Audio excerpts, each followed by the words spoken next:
Esta homilía llega a ustedes a través de Radio Claret América, el Instituto Bíblico Claretiano de las Américas y su estación hermana Bendita Eucaristía Radio en la ciudad de Fresno. Presentan Poniendo el Evangelio en Práctica con el Padre Manuel Villalobos, un programa para aprender a amar a Dios sin miedo. Iniciamos.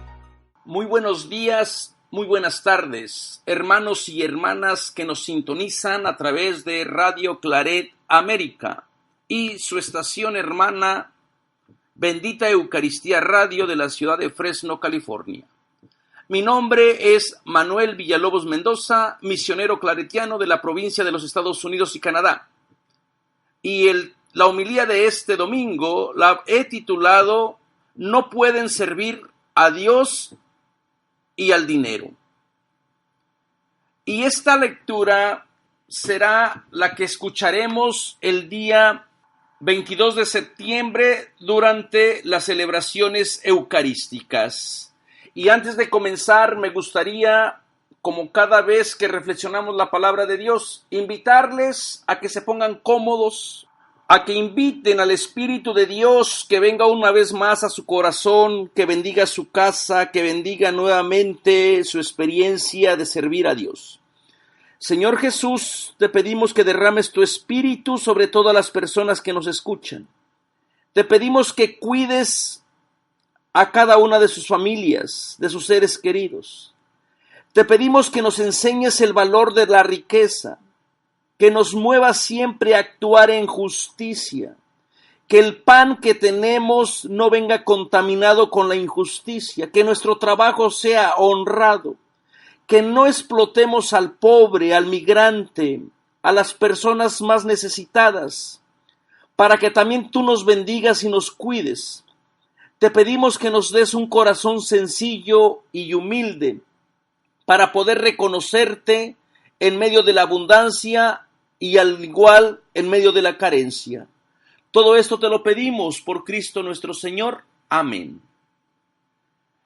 Antes de comentar esta parábola, me gustaría leerles el Evangelio como cada domingo para que ustedes lo mediten, lo puedan saborear, lo puedan hacer suyo, lo puedan vivir y experimentar en su propia vida. El Evangelio está tomado de San Lucas, del capítulo 16, versículo 1 y siguientes. Jesús dijo también a sus discípulos: un hombre rico tenía un administrador y le fueron con el cuento de que éste derrochaba sus bienes. Entonces lo llamó y le dijo: ¿qué es eso que oigo decir de ti? Dame cuenta de tu gestión, porque quedas despedido. El administrador se puso a echar cálculos. ¿Qué voy a hacer ahora que mi amo me quite el empleo? Para acabar no tengo fuerzas. Mendigar me da vergüenza. Ya sé lo que voy a hacer para que cuando me echen de la administración, haya quien me reciba en su casa. Fue llamando uno por uno de los deudores de su amo y le preguntó al primero: ¿cuánto le debes a mi amo? Aquel respondió: 100 barriles de aceite. Él le dijo: aquí está tu recibo, date prisa, siéntate y escribe 50. Luego preguntó a otro: ¿y tú cuánto le debes? Este contestó: 100 fanegas de trigo. Le dijo: aquí está tu recibo, escribe 80. El amo felicitó a aquel administrador de lo injusto por la sagacidad con que había procedido, pues los que pertenecen a este mundo son más sagaces con su gente que los que pertenecen a la luz. Ahora yo les digo: gánense amigos dejando el injusto dinero. Así, cuando éste se acabe, les recibirán en las moradas eternas. Quien es de fiar en lo de nada, también es de fiar en lo importante. Quien no es honrado en lo de nada, tampoco es honrado en lo importante. Por eso, si no han sido de fiar con el injusto dinero, ¿quién les va a confiar lo que vale de verdad? Si no han sido de fiar en lo ajeno y en lo de ustedes, ¿quién les va a entregar? Ningún esclavo puede estar al servicio de dos amos, porque aborrecerá a uno y amará a otro, o bien se apegará a uno y despreciará al otro. En definitiva, no pueden servir a Dios y al dinero. Palabra de Dios. ¿Por qué será tan radical Jesús en relación con el dinero? ¿Cuál es la finalidad de tener dinero? ¿Será acaso que Jesús quiere que sus seguidores vivan en la miseria? Este evangelio nos va a ayudar a reflexionar cuál debería de ser la actitud que tenemos nosotros como personas de fe con el dinero y con la economía. Primeramente, esta parábola presenta varios problemas o es una de las parábolas más difíciles de explicar porque no tenemos muchísima información. Dentro de la misma parábola hay bastantes incoherencias. Si leemos cuidadosamente la parábola y escuchamos atentamente la misma, nos vamos a dar cuenta que la primera incoherencia es de un patrón que se deja convencer muy fácilmente por los chismes de la gente. El patrón no investiga, no indaga si realmente lo que le dicen de su administrador es verdad. Y por otro lado, tampoco el administrador se defiende. Da la impresión de que efectivamente los chismes que le dan o que le llevan al patrón son verdad. Otra de las incoherencias que encontramos en esta parábola es la alabanza que hace el amo acerca del actuar injusto del trabajador. Y uno se pregunta, ¿entonces hay que ser injusto para ser alabado por el patrón? ¿Qué tipo de patrón es este que alaba el actuar injusto de su administrador? Para poder resolver estas incoherencias que presenta la misma parábola, muchas personas expertas en Biblia creen que esta parábola fue retrabajada, añadida y editada hasta llegar a ser la parábola que tenemos hoy en día. No podemos entender esta parábola si no hablamos del contexto literario donde se encuentra la parábola dentro del mismo evangelio. En el capítulo 14, 25, 34, antes de esta parábola, claro, Jesús habla de las condiciones para ser discípulo, que son dos según Jesús. Primero, hay que darle su adhesión y renunciar a lo que tiene para poner fin a la injusticia social causada por la acumulación de dinero. Y Jesús decía, todo aquel que no renuncia a todo lo que tiene no puede ser discípulo mío. En el capítulo 15, 5, 1, 10, leemos cómo los recaudadores y los pecadores se acercaban a Jesús, lo cual provocó que los letrados y los fariseos hicieran una crítica a Jesús por entrar en comunión, en relación con este grupo de personas. Y la crítica decía, este acoge a los pecadores y come con ellos. Y Jesús respondía a sus críticas proponiendo dos parábolas, la del pastor que pierde una oveja entre 100 y deja las 99 para buscarla, y la de la mujer que pierde una moneda entre 10 y barre toda la casa hasta que la encuentra. La oveja y la moneda representan a los recaudadores y a los pecadores, a los que según la teología farisea, Dios no podía amar, Dios no podía querer, Dios no podía mostrar misericordia. Pero para el Dios de Jesús, tanto los pecadores como los recaudadores de impuestos, los enfermos, los paralíticos, los leprosos, ellos y ellas eran los beneficiados de la misericordia de Dios. Para concluir el contexto de nuestra parábola, también tenemos la historia del padre amoroso con sus dos hijos. El hijo primero que sigue representando a los pecadores, a los que no cumplen la ley, a los recaudadores que no tienen cabida desde el punto de vista fariseo en la casa de Dios. Y el hijo mayor, al que cumplió como esclavo todas las reglas sin desobedecer al padre, a los que se creen buenos, a los que se creen santos, a los que se creen salvados, son los que al final parece ser que les cuesta trabajo convivir en la misma casa donde se muestra la misericordia para todo mundo. Tristemente, la liturgia no presenta el siguiente versículo que va inmediatamente después de la parábola de este siervo astuto. Y dice así: oyeron todo esto los fariseos, que son amigos del dinero, y se burlaban de él. Jesús les dijo: ustedes que se la dan de intachables ante la gente, pero Dios les conoce por dentro. Y ese encumbrarse entre los seres humanos le repugna a Dios. Este está tomado del versículo 15, inmediatamente después de la parábola que acabamos de escuchar. Entonces siguen siendo los fariseos los interlocutores, los que se creen buenos, los que se creen santos, los que les está costando trabajo entender la misericordia de Dios, porque son amantes del dinero, según Lucas. Y desde la experiencia de Lucas no se puede seguir a Jesús por un lado o ser amante de Dios y estar atado al dinero o estar atado a la diosa del dinero, a la diosa que bendice, porque el corazón está dividido. Siendo este el contexto de nuestra parábola, entonces podemos ver la radicalidad que exige el seguimiento a Jesús.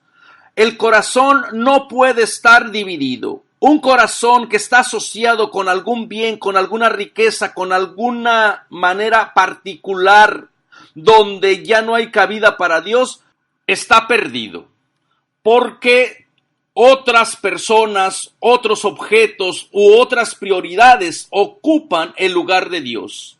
Desde la experiencia de Lucas, nadie ni nada puede ocupar el lugar de Dios, que exige renuncia total, fidelidad total, lealtad total a su nueva propuesta de valores. La parábola abre con una escena bastante típica: un hombre rico, que extrañamente no se dice su nombre, porque posiblemente todo mundo conoce a los ricos, son los innombrables, pero saben que existen y saben que controlan todo. En la Palestina del siglo I, el 3% tiene todas las tierras, 3% controla todo el país, y siempre los ricos vivían en las ciudades y tenían sus administradores que cuidaban de las tierras. Rara vez los ricos iban a visitar sus haciendas o sus tierras. Por eso necesitaban de gente que estuviera pendiente, que les administrara correctamente sus bienes. Entonces, esta escena es muy típica. Posiblemente el rico que vive en la ciudad y tiene su administrador que vive en el campo, en la hacienda, donde prácticamente él representa al amo y es dueño. El 95% de la población viviendo en la miseria, y el 2% restante eran los que negociaban entre los ricos y los pobres. Así que este administrador pertenecería a este 2% que tiene que estar administrando los bienes del rico, pero también estar en convivencia con los pobres. Cabe la posibilidad de que este administrador sea un esclavo, que haya nacido esclavo, porque había esclavos muy educados, muy preparados, que eran los que administraban los negocios, hacían la función del patrón.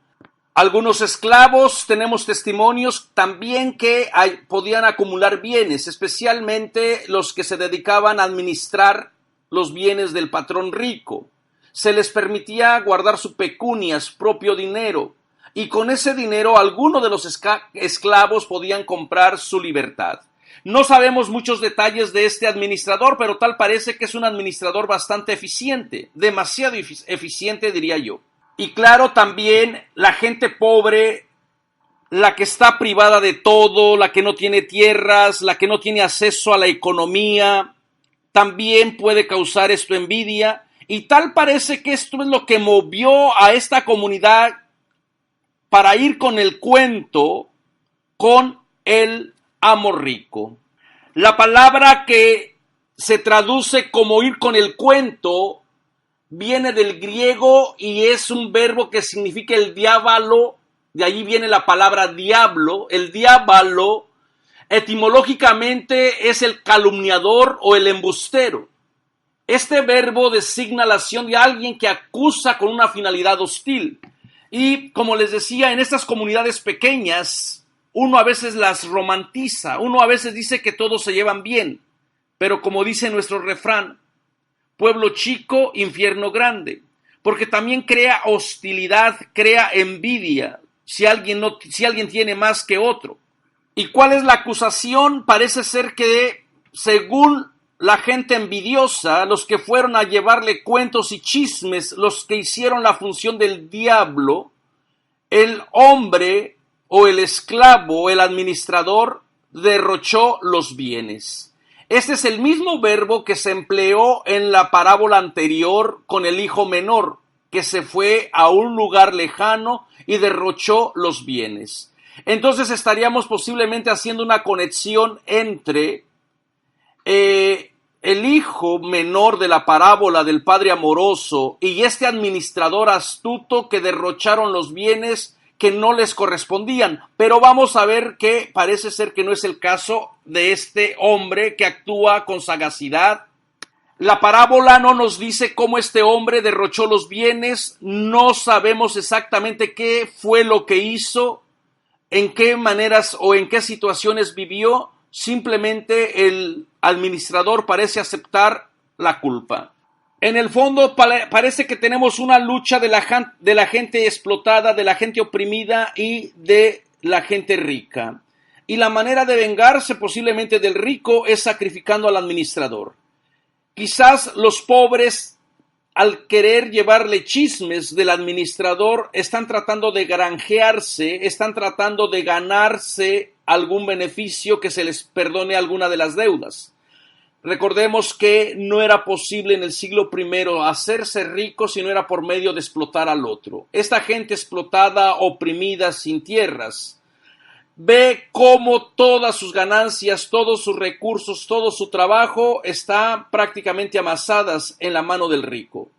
El rico controla la vida de la aldea por medio del administrador. El administrador representa al rico, pero también el administrador está en un ámbito bastante ambivalente, bastante ambiguo, porque tiene que estar negociando los intereses del patrón y también las quejas del pueblo explotado, de los oprimidos. Es el que está intercediendo, el que tiene acceso a la riqueza, pero también es el que hace posible que la vida siga para que el pobre no muera de hambre. Y resulta bastante interesante cómo los pobres, en vez de apoyar al que les está haciendo posible la vida, se van con el rico. Como es de esperarse, el rico, al ver perdidos sus intereses o al ver que sus intereses económicos pueden disminuir, abre un juicio y en el juicio parece que pronto encuentra culpable al administrador sin siquiera investigar las causas de los que se portaron como diablo por envidias contra el hermano. Y también, como les decía, el administrador simplemente acepta la culpa, no se defiende y se dedica a buscar estrategias, y parece que es bastante sagaz lo que hace porque no se queda con los brazos cruzados. Y llama también la atención cómo se refiere a su patrón y le dice: ¿qué voy a hacer cuando mi señor? Esta idea de mi señor entonces implica una relación de fidelidad, de entrega, implica una relación también de cliente y de patrón. No puede romper este tipo de relación, todavía seguirá siendo el patrón y él seguirá siendo el cliente, y parece ser que ahora lo único que va a hacer es cambiar de amo, pero sin romper totalmente con el patrón. Muchos biblistas y comentaristas creen erróneamente que el administrador le está robando al patrón, pero en realidad el administrador no le está robando al patrón. De lo contrario, estaríamos de verdad ante un serio problema de Jesús o de Dios que alaba la injusticia del hombre.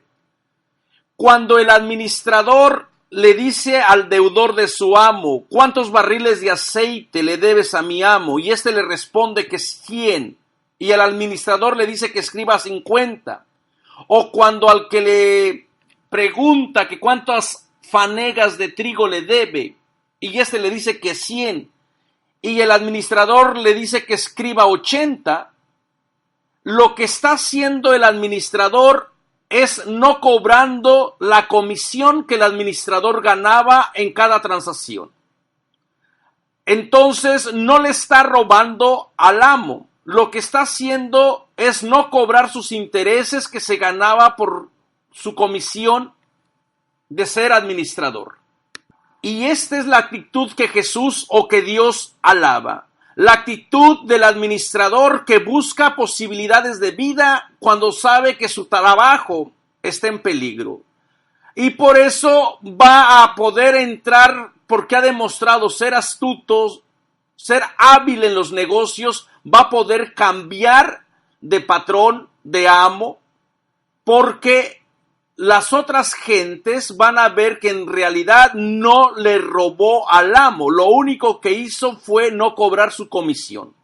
Y desde este punto de vista, entonces, tenemos verdaderamente a un administrador sagaz, a un administrador astuto, a un administrador que es capaz de buscar soluciones cuando el mundo se le viene abajo.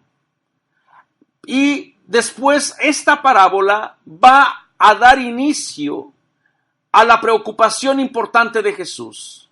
No se puede ser seguidor de Jesús por un lado y estar ocupados en el dinero. ¿Y por qué el dinero o por qué la economía? Para poder entender esta idolatría o esta deidad, recordemos que el dinero estaba asociado con una divinidad, con una diosa del mundo fenicio, que se llamaba Mamona. Y por eso también hay las traducciones que no se puede servir a Dios y a Mamón. No se puede servir al Dios de la riqueza, al Dios de la opulencia, al Dios que según estas creencias bendecía a unos, a los que le eran fiel, y maldecía a otros. ¿Por qué? Porque esto es una idolatría. La persona que quiera seguir a Jesús tiene que reconocer que es el Dios que provee, que representan al Dios que da, al Dios que no admite competencia.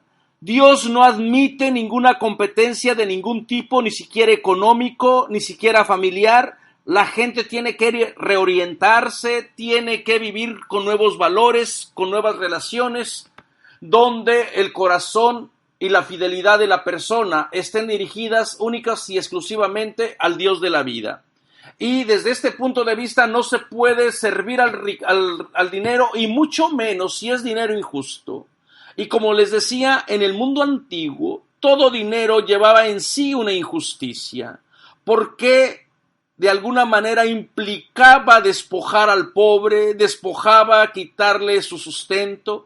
Y esto creaba una desestabilidad y una desigualdad entre los muchos que tenían hambre y los pocos que tenían todo. Así que esta injusticia es justamente la que Dios está tratando de negociar, de que la gente vuelva a creer que cuando la persona le da su fidelidad y su lealtad única y exclusivamente a Jesús, nueva economía sigue. Lamentablemente, la economía del siglo I, como estoy repitiendo, estaba en manos de unos pocos. El Imperio Romano había conquistado todo el mundo mediterráneo, desde Inglaterra hasta el Mar Caspio, las fronteras de los Partos. La historia humana jamás había sido vista bajo un bloque económico comercial.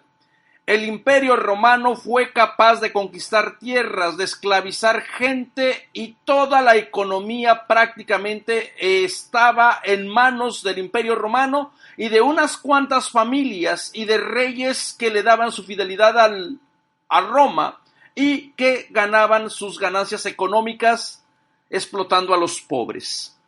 El Talmud conserva un dicho popular muy conocido. Esas escrituras judías del Talmud decían: al mundo bajaron 10 medidas de riqueza y Roma se quedó con 9.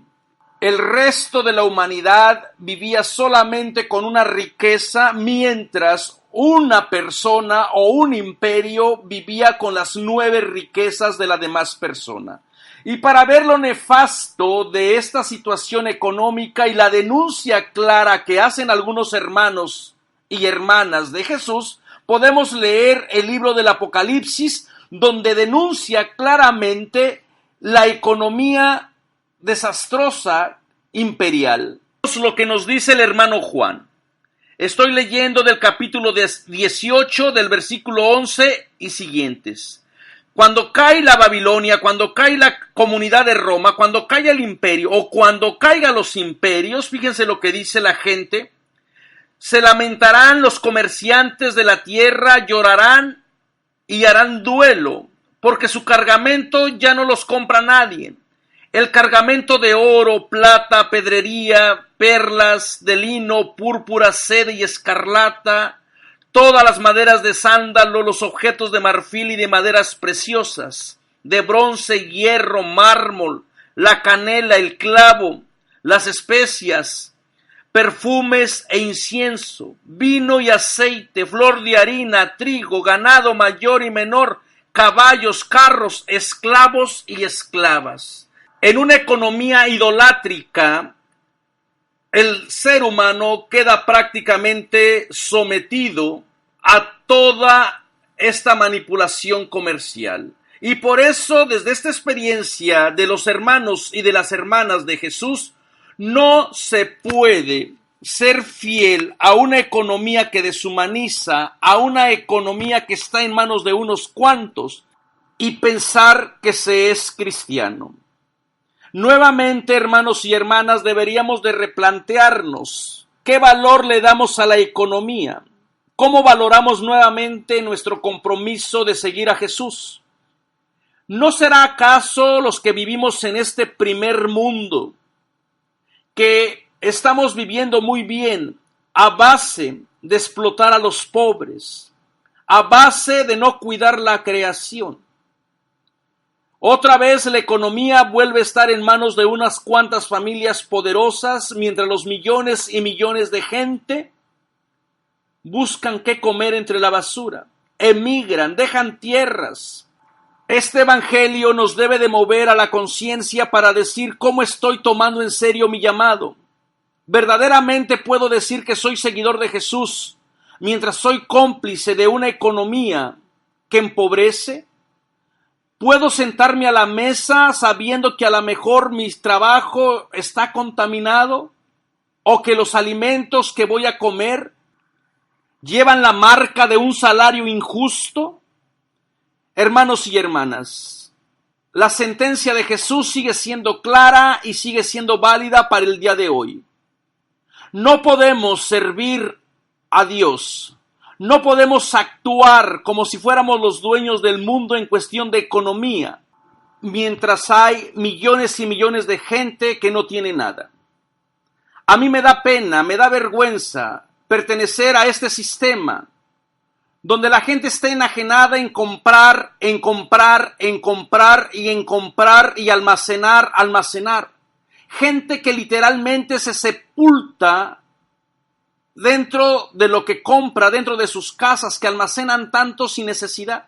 Bien haríamos en escuchar la voz de los profetas que nos vuelven a advertir en nuestro actuar contra el pobre.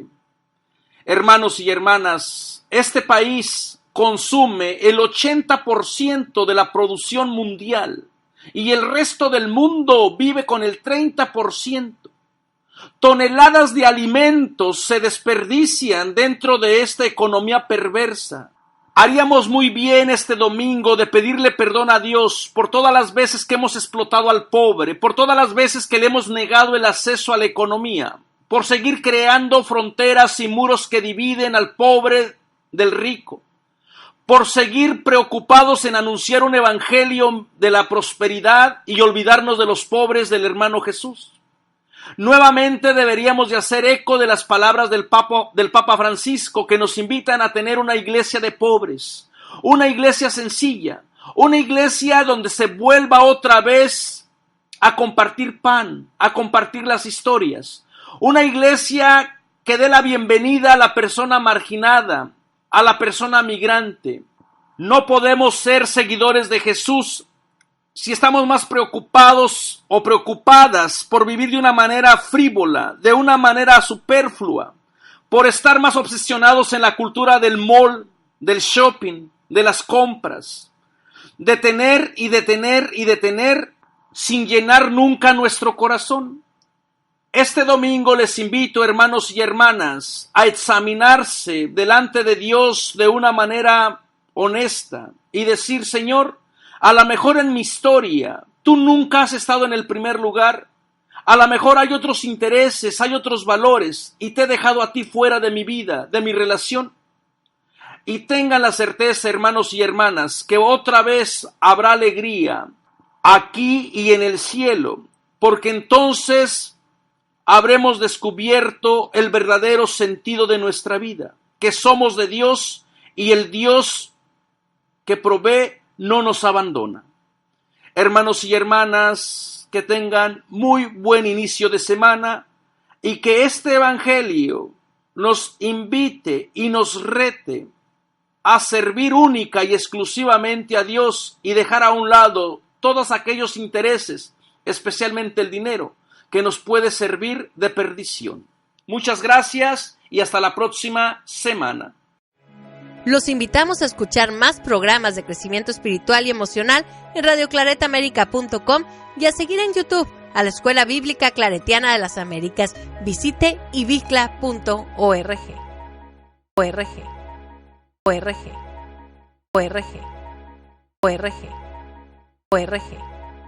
org.